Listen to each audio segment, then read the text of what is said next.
Sports zone বিরামপুরের আরো একটি নতুন পর্বে আপনাদেরকে স্বাগত জানাচ্ছি। টি-20 ওয়ার্ল্ড কাপকে সামনে রেখে আমরা একটি বিশেষ পর্ব সাজিয়েছি। আর আজকের পর্বে আমাদের অতিথি হিসাবে উপস্থিত রয়েছেন বিরামপুরের ঐতিহ্যবাহী পরিবারের গর্বিত কৃতি সন্তান, বিশিষ্ট ক্রীড়া সাংবাদিক, দৈনিক প্রথম আলোর sub editor Saifullah bin Anwar. Sports zone বিরামপুরের পক্ষ থেকে আপনাকে আবারও স্বাগত জানাচ্ছি। Thank you. আসসালামু আলাইকুম জিতু ভাই, অনেক ধন্যবাদ। আমাদের সত্যি একটি ভালো লাগার জায়গা যে আমাদের চোখের সামনে বেড়ে ওঠা ছোট ভাই সাইফুল্লাহ আজকে দেশ বিদেশে তারকা ক্রিকেটার সহ ফুটবল বিভিন্ন ইভেন্টে তারকা খেলোয়াড়দের সান্নিধ্যে সাংবাদিকতা করছে। এটি অবশ্যই আমাদের একটি ভালো লাগার জায়গা। তো আমরা আহ মূলত আজকে টি-20 ওয়ার্ল্ড কাপ সামনে রেখে কথা বলবো।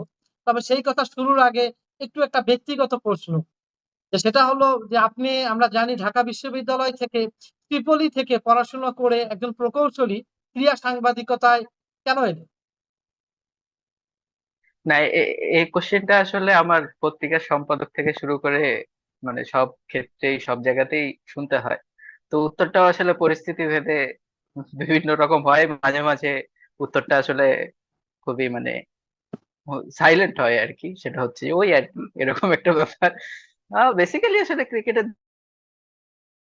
জন্যই মানে ব্যক্তিগত দিক দিয়ে এত পরিকল্পনা আসেনি, এটা মোটামুটি নিশ্চিত, এতটুকু বলা যায়। কারণ আমরা জানি যে ছোটবেলা থেকেই ক্রিকেট আপনার একটা বড় একটা ভালোবাসার জায়গা। হয়তো সেই ভালোবাসার জায়গা থেকেই আহ অনেকেই কিন্তু প্রফেশনে ভালোবাসার জায়গা থেকে ভালোবাসার প্রফেশনে আসতে পারে না।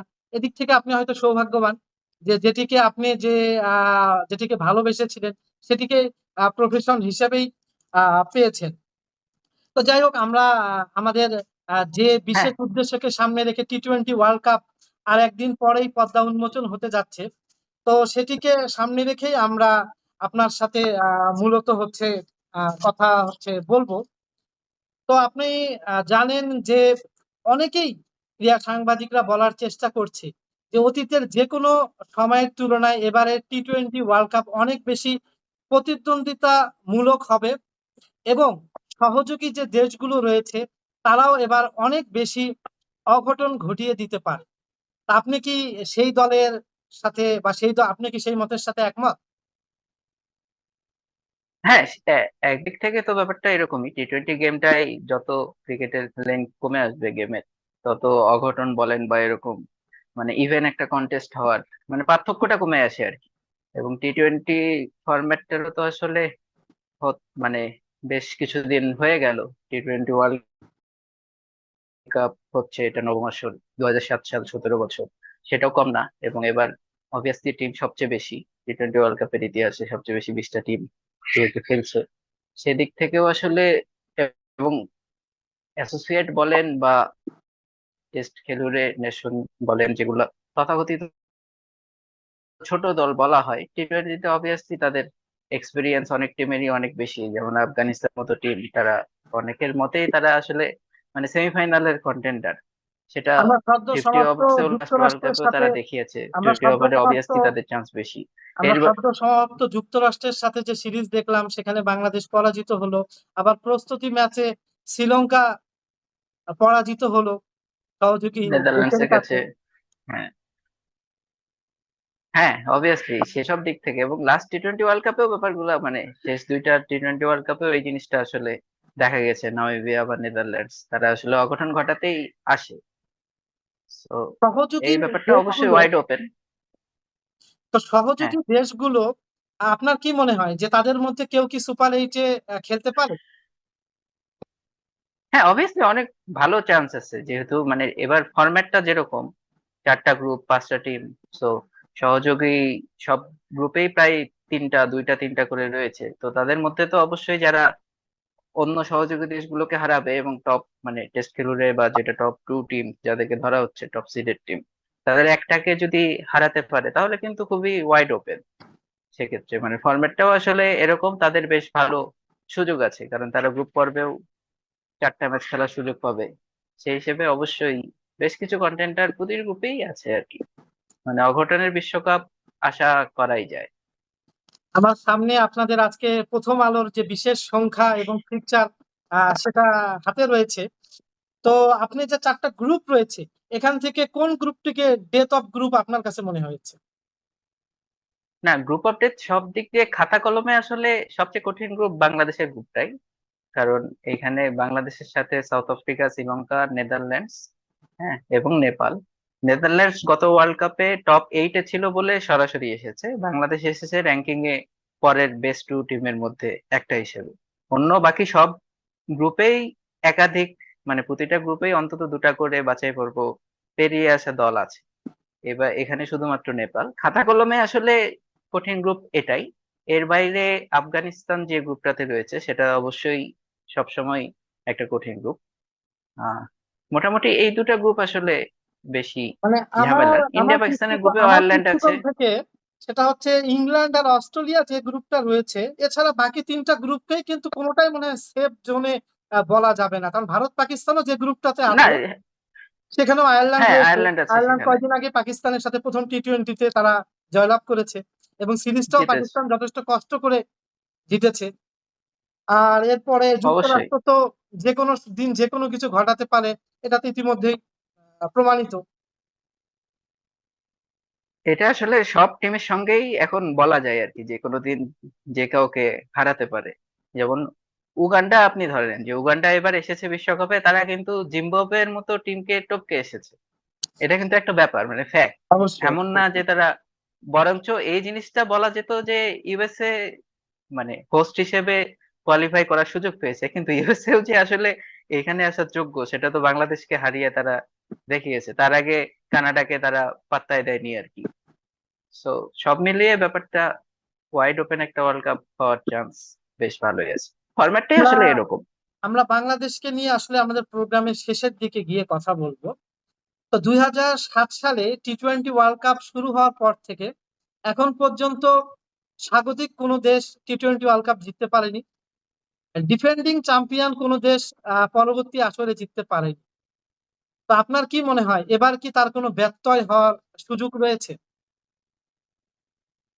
সেই সুযোগটা অবশ্যই ভালোভাবে আছে, কারণ ইংল্যান্ড এবং ওয়েস্ট ইন্ডিজ, ইংল্যান্ডে তো অবশ্যই মানে টিম যে কোর টিমটা সেটাই খেলছে, এবং যারা বাদ বাকি যারা লিমিটেড ওভারে ইংল্যান্ড রিসেন্ট টাইমে কি সেটা আসলে সবাই জানে। তারা 2000, যদিও 2023-এর ওয়ানডে বিশ্বকাপটা তাদের খুবই একটা ঝামেলার গেছে, বাট এরপরেও ইংল্যান্ড অবশ্যই টপ ফেভারিট। এবং ওয়েস্ট ইন্ডিজের একটা ব্যাপার হচ্ছে, ওয়েস্ট ইন্ডিজ তো একসময় টি-20-র একটা পরাশক্তি ছিল। দু অবশ্যই। হাজার বারো এবং 2016-তে তিনবারের মধ্যে দুবারের চ্যাম্পিয়ন।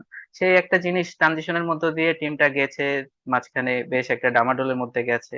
কিন্তু টি-20 যখন ফরম্যাটটা এবং খেলা যখন তাদের কন্ডিশনে, তখন তারা অবশ্যই মানে ফেভারিট না হলেও তারা সব টিমকে আসলে খুবই টাফ একটা টাইম দেবে। সেক্ষেত্রে আসলে ওয়েস্ট ইন্ডিজ এবং ইংল্যান্ড দুই টিমেরই ক্ষেত্রেই আর রেকর্ডটা হওয়ার সাম্প্রতিক চান্স আছে সময়ে যে কোনো ওয়েস্ট আইদার ওয়েতে। ইন্ডিজের পারফরমেন্স আবার একটু মানে উপরের দিকে, গ্রাফটা উপরের দিকে, কারণ সদ্য সমাপ্ত সাউথ আফ্রিকাকে তারা সিরিজ হারিয়েছে। হ্যাঁ, যদিও ওই সিরিজটা আসলে দুই টিমই আন্ডারম্যান ছিল, কারণ আইপিএল এর কারণে ওয়েস্ট ইন্ডিজেরও ক্যাপ্টেন ছিলেন না, ক্যাপ্টেন সহ অনেক প্লেয়ার, এবং সাউথ আফ্রিকারও ছিল না। বাট স্টিল, যেহেতু কন্ডিশন তাদের পক্ষে, তারা ওই সব জায়গাতে খেলে। কারণ ওয়েস্ট ইন্ডিজের কন্ডিশনটা আসলে সবসময় একটু ট্রিকি, মানে বাইরের টিমগুলোর জন্য টি-20-তেও খুব একটা সহজ নয়। এটা একটা ব্যাপার, বড় ব্যাপার আছে আর কি।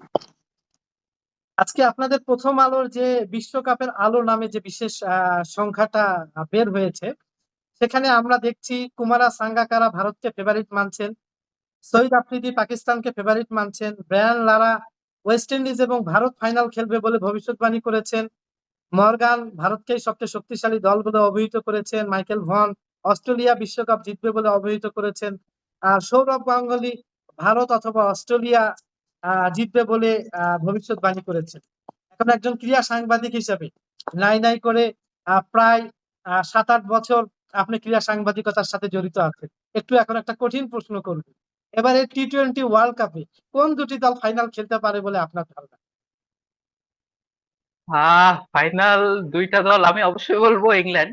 আর একটা, এটা একটু ব্যাপার আছে, এখন কয়েকটা কন্টেন্টার তো অবশ্যই আছে। ইংল্যান্ড অস্ট্রেলিয়া হলে 2010 সালে রিপিট হবে। ইংল্যান্ড ইন্ডিয়া হওয়ার হয়তো আরেকটা সম্ভাবনা আছে, যদিও এই প্রেডিক্ট করাটা টি-20 তো অবশ্যই কঠিন। যাদের নাম বললেন তাদের করতে হয়, তারা আসলে করেন, তাদের বিভিন্ন ব্যাপার থাকে বা গাছ থাকে, যেমন মাইকেল আর্থার তো সবসময় সাউথ আফ্রিকাকে দেখেন, যদিও সাউথ আফ্রিকার কি রেকর্ড সেটা সবাই জানে, এবারও তাই দেখেছেন। ইংল্যান্ড একটা টিম, আরেকটা টিম আসলে অস্ট্রেলিয়া, ইন্ডিয়া বা পাকিস্তান বা ওয়েস্ট ইন্ডিজ, এরকম হওয়ার চান্স আছে বলে মনে হয়। যদিও ইংল্যান্ডের প্রতি আমার একটু বায়াসনেস আছে, সেটা ভিন্ন ব্যাপার। সেটা হচ্ছে যে আপনি উপমহাদেশের যে মানে বলা চলে যে 4টি দেশ, এরপরে আফগানিস্তান সহ যে আমাদের যে 5টি দেশ রয়েছে, এদের এবার মানে ফাইনাল খেলা বা কাপ নেওয়ার কতটুকু সম্ভাবনা আপনি দেখছেন? উপমহাদেশের টিম গুলোকে আসলে মানে ওয়েস্ট ইন্ডিজ যেহেতু সুপার 8 থেকে সবগুলো ম্যাচ ওয়েস্ট ইন্ডিজে, ইউএস এর কন্ডিশনটা একটু ডিফারেন্ট, কারণ নিউ ইয়র্কের মাঠের পিচ গুলো আসলে ড্রপ ইন, সেখানকার পিচ গুলো একটু হার্ড থাকবে। বাট ওয়েস্ট ইন্ডিজের কন্ডিশন যেটা, সেটা একটু আগে যেটা বললাম একটু ট্রিকি, বাট এটা সাবকন্টিনেন্টাল টিম গুলার জন্য একটু সুইটেবল হতে পারে, কারণ পরের টুর্নামেন্টের পরের ভাগে আসলে স্পিন ধরার একটা চান্স আছে মাঝের ওভারে, এবং মাঠগুলো এমন ওয়াইড ওপেন যে বাতাসের একটা ভূমিকা থাকে, সবকিছু মিলিয়ে আসলে সাবকন্টিনেন্টের টিম গুলা বেশ ভালো করার একটা সুযোগ সেখানে থাকে আর কি। আফগানিস্তানের কথা তো আগে বললামই, পাকিস্তান সবসময় অবশ্যই তারা আনপ্রেডিক্টেবল, কারণ তাদের যদিও স্পিনটা আসলে রিসেন্ট টাইমে খুব একটা সুবিধার নয়, বাট টি-20 তে তারা মানে সবসময় একটা মোটামুটি সেমিফাইনাল পর্যন্ত যায়, এরকম একটা টিম। ইন্ডিয়া অবভিয়াসলি আপনি ওই একটু আগে এক্স ক্রিকেটার বা লিজেন্ডের যেটা মানে ভবিষ্যৎবাণী দেখলেন, সেখানে সবাই ইন্ডিয়াকে অবশ্যই খাতা কলমে ইন্ডিয়া এবারও ফেভারিট। যদিও 2007 সালের পর তারা এই ফরম্যাটে জেতে নাই, 2013 সালের পর আইসিসি কোনো ট্রফি জেতেনি, বাট এবারও তারা অবভিয়াসলি ফেভারিট, কারণ আইপিএল ইন্ডিয়া টাইপের সব সবকিছু সময়ের মিলিয়ে জন্যই তাদের মানে ডেপথটা টি-20 এরকম। যে কোনো আসরেই তারা অবশ্যই ফেভারিট, কিন্তু অনেক সময় তারা ক্লিক হয়তো করতে পারে অবশ্যই, না নানা কারণে, সেটা আলাদা ব্যাপার। হ্যাঁ, সেটাই অবশ্যই ব্যাপার, কিন্তু শেষ পর্যন্ত আসলে যাওয়ার ক্যাপাবিলিটি অবশ্যই তাদের আছে। এখন এর বাইরে সাকিবুল শ্রীলঙ্কা, সাকিবুল হাসান শ্রীলঙ্কার একটা কথা বলেছেন, সেটা হচ্ছে যে যে কন্ডিশনে ওয়েস্ট ইন্ডিজ এবং যুক্তরাষ্ট্রে খেলা হবে, সেটা বাংলাদেশ সহ আমাদের এই উপমহাদেশের কন্ডিশনের সাথে অনেকখানি মিল রয়েছে। আপনিও কি সেটির সাথে একমত? হ্যাঁ অবশ্যই, মানে এতক্ষণ যেটা বলছিলাম আর কি, যে ওয়েস্ট ইন্ডিজের পিচ গুলা মানে স্পিন কিছুটা ধরার চান্স আছে, সহায়ক হবে আর কি। সেটাও টুর্নামেন্টের শুরুর দিকে হয়তো ফ্রেশ উইকেট যখন একেবারে থাকবে তখন হয়তো, সবসময় হবে না, বাট ম্যাচের মাঝেও ইনিংসের মাঝের ওভার গুলোতে এবং টুর্নামেন্ট যত গড়াবে তত আসলে spin will come into play. এটা অবভিয়াসলি একটা বড় ফ্যাক্টর হয়ে দাঁড়াবে আর স্পিন বলা হচ্ছে, এবং এটা ওয়েস্ট ইন্ডিজের সবসময় একটা ব্যাপার যে স্পিন আসলে একটা ডিফারেন্স করে দেওয়ার সবসময় স্কোপ রাখে। আসলে যে কোনো টুর্নামেন্টে ভারত পাকিস্তানের ম্যাচ মানে, ভারত পাকিস্তানের দ্বৈরথ মানে আলাদা একটা আকর্ষণ, দর্শকদের মধ্যে উন্মাদনা, সেটা পৃথিবীর যে প্রান্তেই হোক না কেন। 9 জুন নিউ ইয়র্কে ভারত এবং পাকিস্তান গ্রুপ পর্যায়ের একে অপরের সাথে মুখোমুখি হবে। এই ম্যাচটি নিয়ে আপনার প্রেডিকশন বা আপনার মন্তব্য যাই বলি না কেন। প্রথমে যে হাইপের কথাটা বললেন সেটার আসলে একটা কারণ তো অবশ্যই আছে, কারণ খেলাটা যেসব জায়গায় হয় সেখানে ইন্ডিয়া এবং পাকিস্তানের যারা মানে সেসব দেশে অভিবাসী, এমন না যে ইন্ডিয়া পাকিস্তান থেকে খুব বেশি দর্শক সেখানে যান। যেমন ইংল্যান্ডে হলে, ইংল্যান্ড যদি ইন্ডিয়ার সঙ্গে খেলে তাহলে তাদের মনে হবে যে তারা অ্যাওয়ে গেম খেলছে, কারণ ইন্ডিয়ার ফ্যান এত থাকে সেখানে, অভিবাসীর তো আসলে অভাব নেই।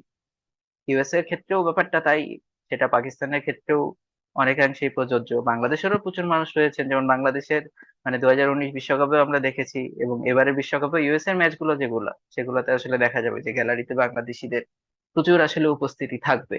সেই হিসেবে অবশ্যই, এবং আরেকটা ব্যাপার, বাইল্যাটারাল যেহেতু খেলে না ইন্ডিয়া পাকিস্তান এখন, সেহেতু হাইপটা আইসিসি এর ক্ষেত্রেও সবসময় একটা বড় করে হাইপ তৈরি করা হয়, এবং সবসময় তারা এখন দেখা যাচ্ছে যে রিসেন্ট টাইমে সব ওয়ার্ল্ড টুর্নামেন্টে একই গ্রুপে পড়ে।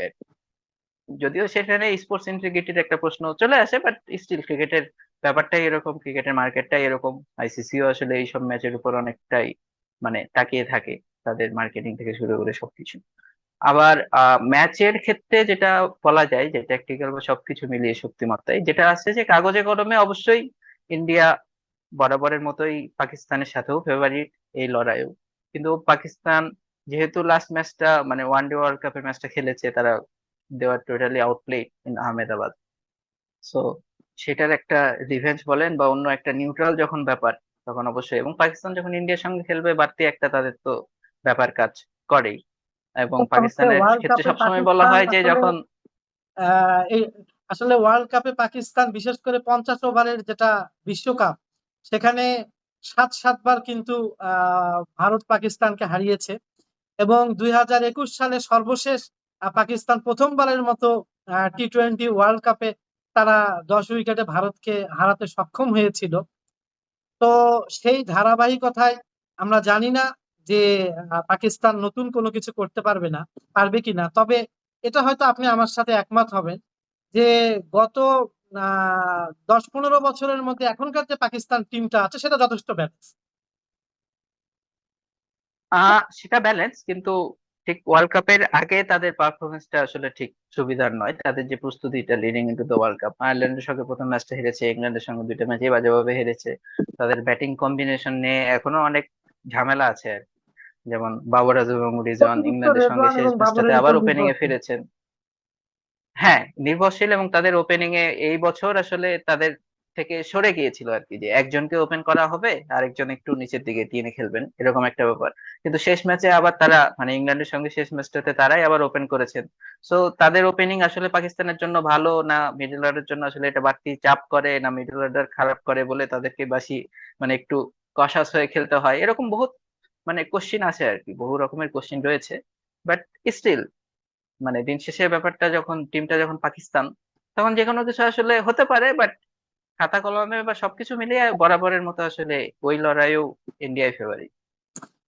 আমরা এবার একটু ভিন্ন ধরনের আপনার কাছে একটা মতামত জানতে চাইবো, সেটি হচ্ছে যে ছোট দেশের কিছু বড় তারকা আমরা মিডিয়ার কল্যাণে নাম দেখেছি, যেমন যুক্তরাষ্ট্রের কোলি অ্যান্ডারসন, যদিও উনি আগে নিউজিল্যান্ড দলে খেলেছেন, নেপালের সনরোহিত পাউদেল, উগান্ডার রিয়াজাত আলী শাহ, পাপুয়া নিউগিনির টনি উরা, কানাডার হর্ষ ঠাকার, ওমানের আকিব ইলিয়াস, নামিবিয়ার ডেভিড ভিসা।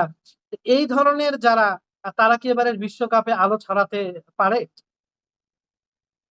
অবশ্যই পারে, কারণ ওয়ার্ল্ড কাপ যে কোনো খেলাতেই আসলে, ওয়ার্ল্ড কাপ তো হচ্ছে এসব আননোন স্টারদেরকে স্টার বানানোর একটা মঞ্চ।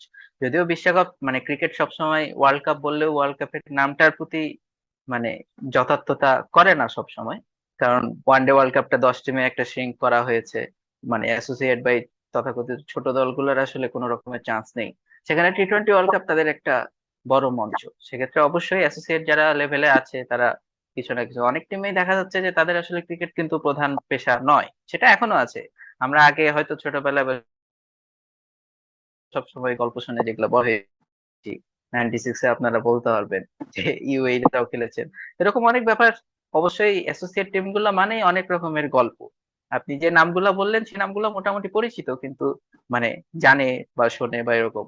কিন্তু এর বাইরেও আসলে অনেক স্টার অবশ্যই হতেই পারেন, কারণ বিশ্বকাপটা দিন শেষে তাদের একটা প্ল্যাটফর্ম।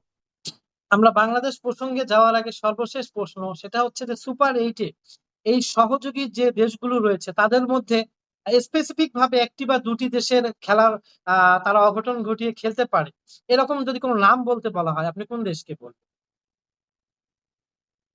নেদারল্যান্ডস অবশ্যই। স্কটল্যান্ড যদিও একটু কঠিন গ্রুপ, মানে ইংল্যান্ড অস্ট্রেলিয়ার, স্কটল্যান্ডের সেক্ষেত্রে একটু লড়াইটা বেশি। নেদারল্যান্ডস গত দুইটা ওয়ার্ল্ড কাপে বা গত ওয়ার্ল্ড কাপেও ওয়ানডে ওয়ার্ল্ড কাপেও তারা খেলেছে, তারা দেখিয়েছে। সেই হিসেবে আসলে সবচেয়ে টাফ কন্টেন্ডার অ্যাসোসিয়েট গুলোর মধ্যে তারাই। নেপালের হয়তো একটা চান্স ছিল, যদিও Nepal leading into the world cup লামিচানেকে নিয়ে কিছু ঘটনা, তাদের টিমের পরিস্থিতিটা আসলে কি রকম সেটা ব্যাপার। এর বাইরে আসলে আফগানিস্তান তো এখন ফুল মেম্বার্স, তো তাদের কথা এখানে বলার সুযোগ নেই। নেদারল্যান্ডস অবশ্যই বড় একটা কন্টেন্ডার এই অঘটন ঘটানোর ক্ষেত্রে। আনফরচুনেটলি তারা বাংলাদেশের গ্রুপে। তো যাই হোক, এবার আমরা বাংলাদেশকে নিয়ে কথা বলবো। আসলে এবারে টি-20 ওয়ার্ল্ড কাপে বাংলাদেশ অনেক ভালো কিছু করবে এরকম ধারণা করার মনে হয় খুব বেশি সমর্থক খুঁজে পাওয়া যাবে না। যদিও বাংলাদেশের মানুষের সাথে ক্রিকেট একটি আবেগের না। স্বাধীনতা উত্তর বাংলাদেশে 1997 সালে সেই মালয়েশিয়ার কিলাত ক্লাব মাঠে যে আইসিসি ট্রফি বিজয়ের মাধ্যমে যে বাংলাদেশের ক্রিকেটের যে বিজয় সূচিত হয়েছে, এরপরে অনেকবার বাংলাদেশের ক্রিকেটাররা আমাদেরকে বিজয়ের আনন্দে ভাসিয়েছে নিঃসন্দেহে। তবে সাম্প্রতিক সময়ে বাংলাদেশের পারফরমেন্স নিয়ে অনেক ক্রিকেট প্রেমীরা হতাশ। এবারে টি-20 ওয়ার্ল্ড কাপে যুক্তরাষ্ট্রের সাথে যাই হোক না কেন, দলের ভিতরে অভ্যন্তরীণ যাই হোক না কেন, আপনার কি মনে হয় যে বাংলাদেশ জ্বলে উঠতে পারবে? আহ সেটা আশা তো অবশ্যই করাই যায়। টি-টোয়েন্টি ব্যাপারটা বাংলাদেশের জন্য বা বাংলাদেশ আমাদের ক্রিকেটের সঙ্গে আমাদের মানসিকতার সঙ্গে আসলে একটু কম যায়, এটা টু বি অনেস্ট বলতে গেলে।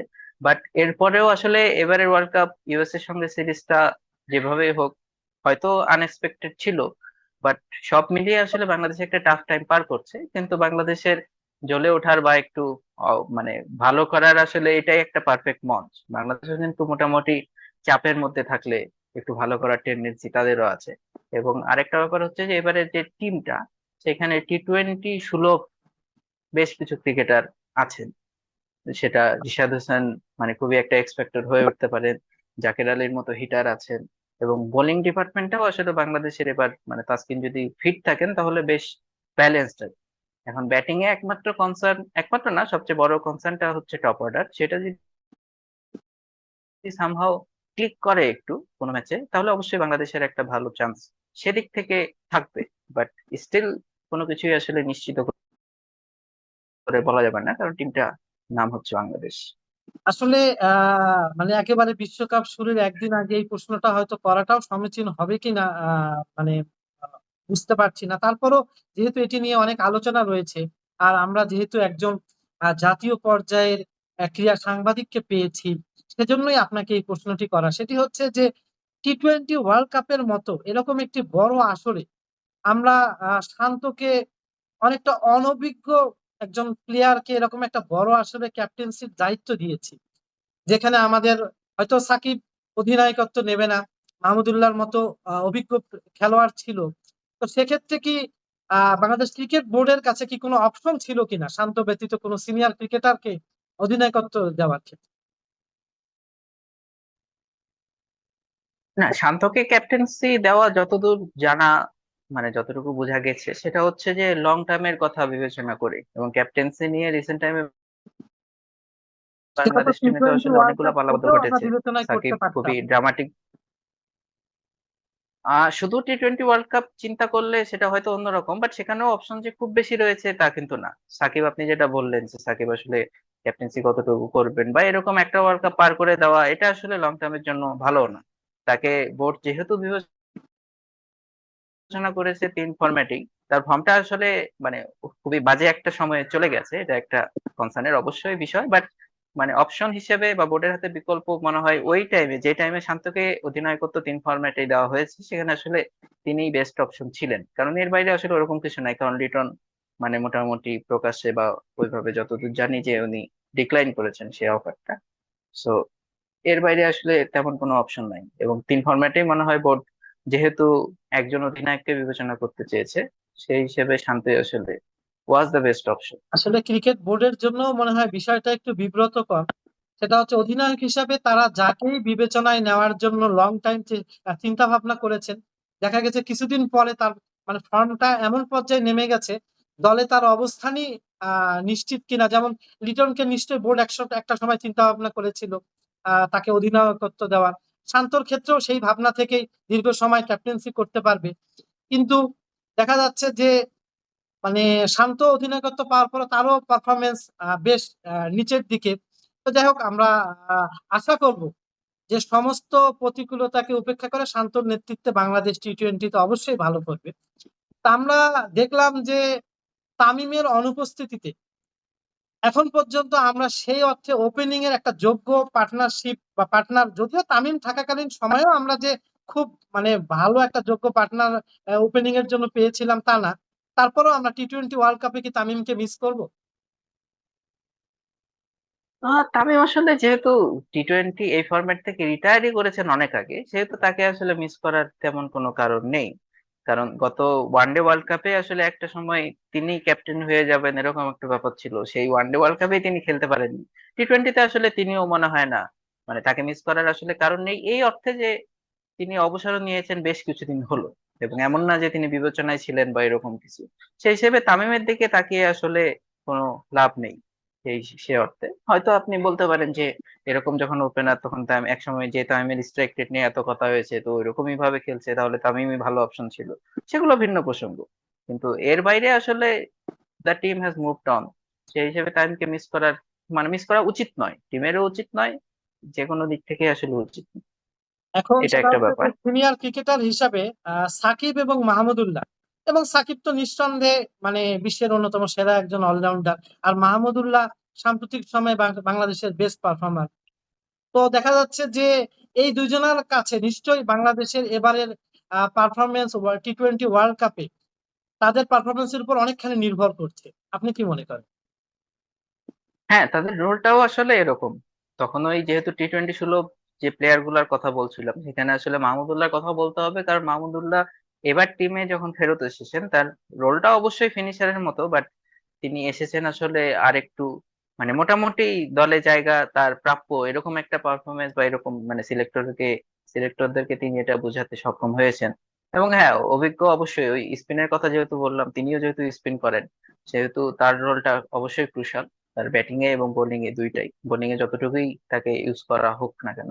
আর সাকিবের ক্ষেত্রে অবশ্যই এটা মানে ইট গোজ উইদাউট সেইং আর কি, যে সাকিবের রোল যেরকম, সাকিবের স্ট্যাচার যেরকম, এটা তার প্রথম টি-20 ওয়ার্ল্ড কাপ থেকে, এটা হচ্ছে সবগুলো ওয়ার্ল্ড কাপই তিনি খেলছেন, কন্ডিশন ওরকম, ইউএসএ তেও অবশ্যই, মানে সব মিলিয়ে আসলে সাকিবের উপর অবশ্যই টিম তো হ্যাপিলি রিলাই করবেই, সেটা জানা কথা। যাই হোক, সেটি হচ্ছে যে আমরা বাংলাদেশকে নিয়ে ভালো কিছু প্রত্যাশা করি। যে একটু আগে আপনিও যেটা বলেছিলেন যে বাংলাদেশ অনেক সময় চাপের মুখে মানে অনেক ভালো কিছু করেছে, এরকম অতীতে কিন্তু উদাহরণ রয়েছে। তা আমরা আজকে বাংলাদেশকে নিয়ে এত সমালোচনা, সেখানে যদি বাংলাদেশ সুপার 8-এ চলে যেতে পারে কিংবা সেমিফাইনালে যেতে পারে বা বড় বড় কিছু পরাশক্তিকে হারিয়ে দিতে পারে, তাহলে কিন্তু সমালোচনা, অনেকখানি সমালোচকদের মুখ বন্ধ হয়ে যাবে। তো আপনার বিশ্লেষণটা কি, বাংলাদেশ সুপার 8 কে টার্গেট করে খেলা উচিত নাকি ম্যাচ বাই ম্যাচ টার্গেট করে খেলা উচিত? না, অবশ্যই ম্যাচ বাই ম্যাচ সবসময়, মানে টুর্নামেন্টের ক্ষেত্রেও ব্যাপারটা তাই, যে ছোট ছোট যেটা ধাপ, সেক্ষেত্রে সুপার 8-এর টার্গেট যদি আসেও, সেখানেও আসলে আপনার সবার আগে তো ম্যাচ ধরে ধরেই এগোতে হবে। এখন এখানে আসলে বাংলাদেশের ফিক্সচারটাও একটু অন্যরকম, কারণ নেপাল এবং নেদারল্যান্ডস এর ম্যাচ গুলো আসলে শেষ দুইটা, সেক্ষেত্রে আবার একটু ঝামেলা হতে পারে, যে যদি প্রথম দুইটা ম্যাচ হেরে যায়, প্রথম দুইটা খেললে আসলে অপশন থাকবেও না আর, যতদূর মনে হয়, মানে তিনটা ম্যাচ আপনাকে জিততে হবে, যেহেতু পাঁচটা টিমের মধ্যে দুইটা টিম যাবে। আর বাংলাদেশের ক্ষেত্রে সমালোচনা যেটা বলেন একটু আগে, যদিও প্রশ্ন করেননি, তবুও সমালোচনাটা আসলে যে খুব বেশি অন্যায্যতাও না, যে কোনো টিম গেমে টিম যদি পারফর্ম না করে, তাহলে তো আসলে অবশ্যই। সমালোচনা হবেই।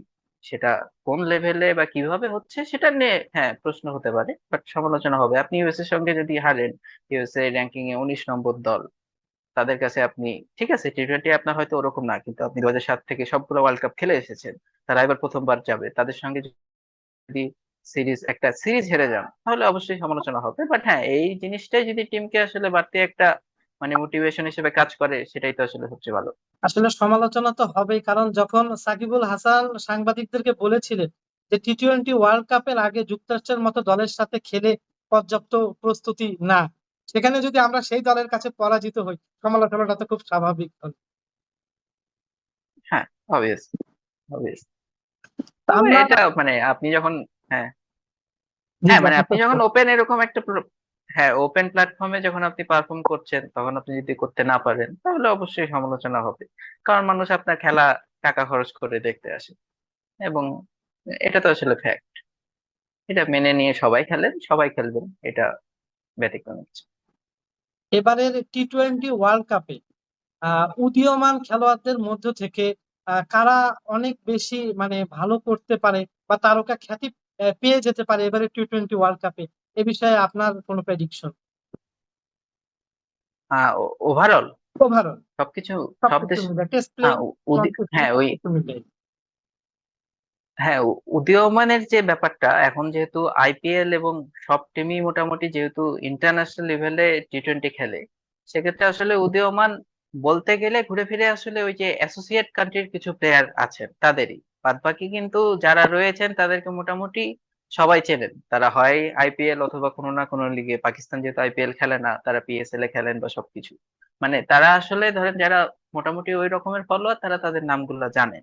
সে অর্থে তাদের জন্য নয়, কিন্তু যারা অ্যাসোসিয়েট কান্ট্রির, ওই যে একটু আগে আপনি যাদের নাম বললেন বা আরো যে কয়জন প্লেয়ার রয়েছেন, তাদের আসলে একটা অপরচুনিটি এখানে স্টার হওয়ার, কারণ এরকম অঘটন ঘটানোর আর কি একটা মঞ্চ তাদের কাছে আছে সেই অর্থে। কারণ এটা আসলে যেহেতু ক্রিকেট ব্যাপারটা মানে খুব বেশি কান্ট্রি খেলে না, সেই অর্থে মানে ফুটবলের মতো তো আসলে ঠিক ব্যাপারটা নয়।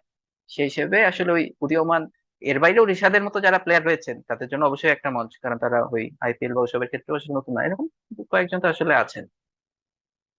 সেটি হচ্ছে যে আপনি যেহেতু ক্রিকেটকেই বিট মূলত হলো সাংবাদিকতায় করেন এবং বাংলাদেশের ক্রিকেট বোর্ডকে খুব কাছ থেকে দেখার আপনার সুযোগ হয়েছে বা হচ্ছে, ক্রিকেট বোর্ডকে নিয়ে হয়তো অনেক সমালোচনা হয়েছে, কিছু যৌক্তিক কিছু অযৌক্তিক। তো সদ্য সমাপ্ত এই ঢাকা প্রিমিয়ার লিগ অনুষ্ঠিত হয়ে গেল। তো সেখানে এবার একটি আলাদা সুপার সিক্সে হয়তো যারা ছিল তাদেরকে নিয়ে আলাদা করে একটা টি-20 ফরম্যাটে যদি টুর্নামেন্ট করা যেত, তাহলে কি খেলোয়াড়দের জন্য একটু প্রস্তুতির জন্য সহায়ক হতো কি?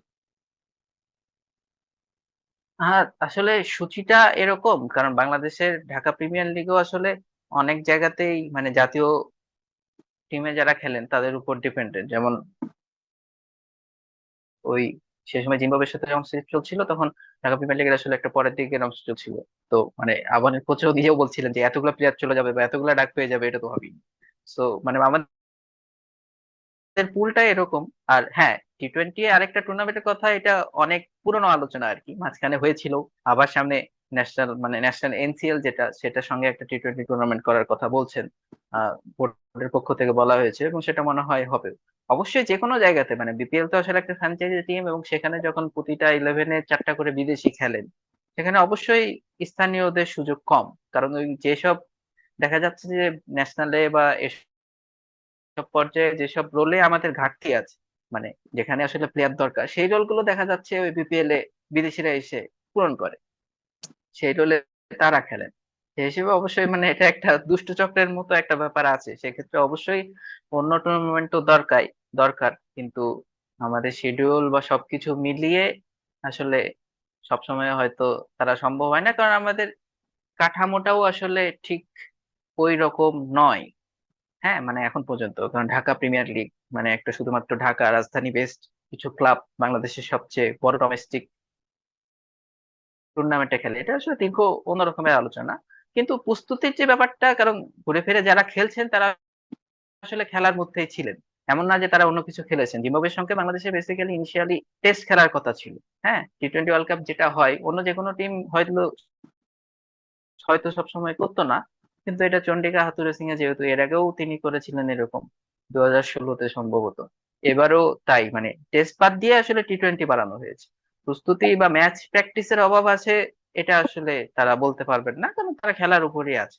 এখন ডিপিএল সেটা নতুন হয়তো প্লেয়ার, কিন্তু ওই যেটা উইন্ডোটা ছিল সেখানে আসলে নতুন প্লেয়ার ওইভাবে নেওয়া সিলেক্টররা অতটা ঝুঁকি মনে হয় না নিতেন, কারণ তারা দিন শেষে আসলে লিটনের মতো প্লেয়ারকে বাদ দেওয়ার অপশনও খুঁজে পাননি।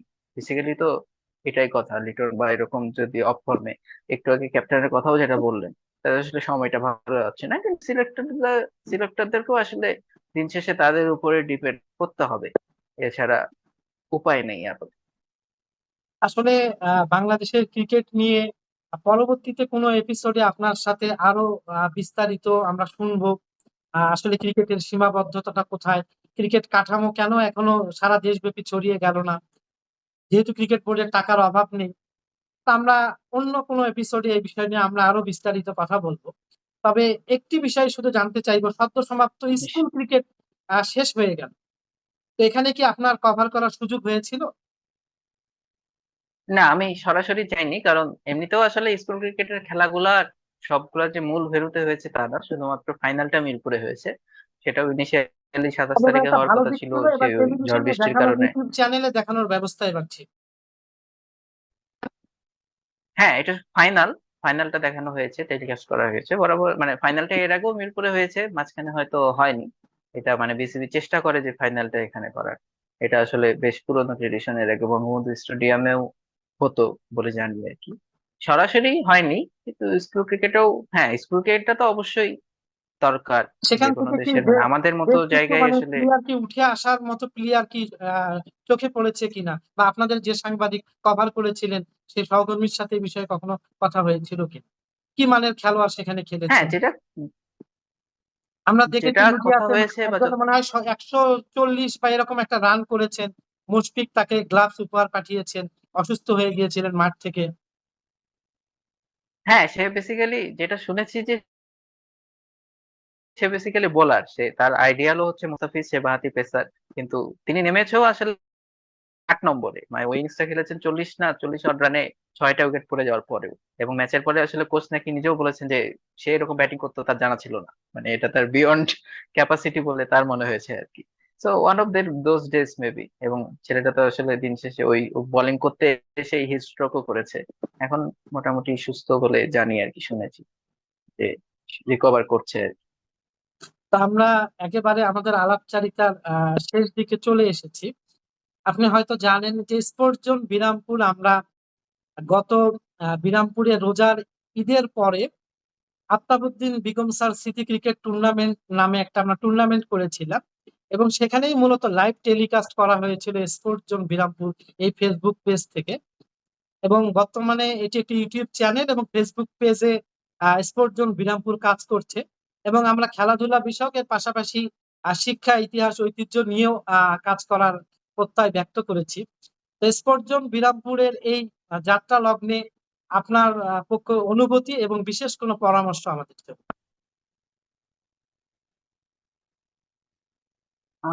পরামর্শ দেওয়ার মতো পর্যায়ে আছি কিনা সেটা পরের বিষয় আর কি। অনুভূতি তো অবশ্যই বিরামপুর, মানে ওই আপনি শুরুতে যেটা বলেছিলেন যে আপনার চোখের সামনে বা আপনাদের চোখের সামনে আসলে আমাদের মতো আমাদের জেনারেশন বেড়ে উঠেছে।